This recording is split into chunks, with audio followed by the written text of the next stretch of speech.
if you want to really see something that said, take a look at what happened.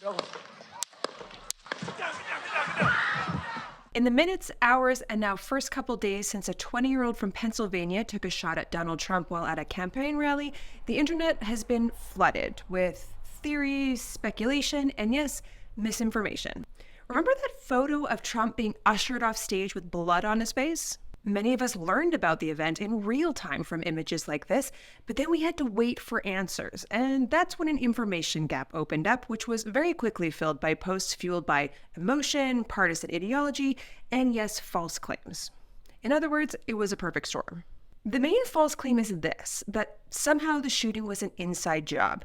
Either it was a serious attempt by his critics to attack him, or it was staged to make him look sympathetic and give him a boost in the polls.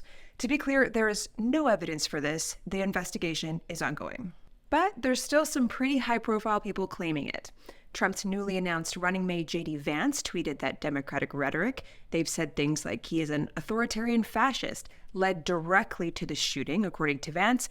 Republican Senator Mike Collins of Georgia also chiming in, saying Joe Biden sent the orders. And there's also a whole bunch of new hashtags like hashtag staged by Trump and hashtag staged shooting.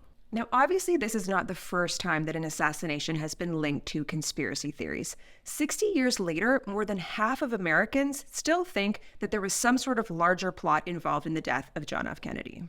But researchers say that what we're seeing now is different because our information ecosystem is more confusing and polluted than ever before. Here's a few reasons why. A lot of this, unsurprisingly, has to do with social media, but there's a few things going on here. Firstly, the sheer volume of information.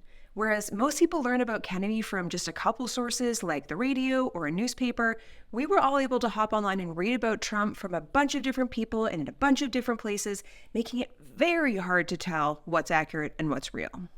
Secondly, as users, we function not just as consumers of information, but as mini broadcasters in our own right. Ahmed al-Rawi hopped online in the hours after the shooting to try to sort through what people were saying. He's the director of the Disinformation Project at Simon Fraser University, and he points out that his job has gotten way harder these days because in this era, each individual account can now retweet anything.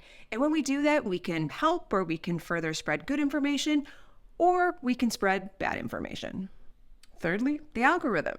It's designed to boost posts that make you want to engage with them, to like them, to share them. And so that often means it favors posts that are the most extreme or the most emotional. So according to Matthew Johnson at MediaSmarts, they're more likely to appear on your feed. Another thing that's been really interesting about this event is what it says about how common misinformation has become. In the last couple of years, polling suggests that conspiracy theories have become more commonly associated with people on the right side of the political spectrum. But over the last couple of days, we've seen people from across the political aisle sharing ideas not supported by evidence. Of course, comparing the left and the right here isn't totally apples to apples. At the moment, conspiratorial thinking in general is more prevalent on the right, and their theories tend to be more extreme, linking things to broader conspiracies about QAnon or the World Economic Forum. So at the moment, at least, it can feel a little bit darker, as one researcher put it. But this case has shown just how prevalent this sort of thinking has become and how hard it is to stop in a breaking news situation.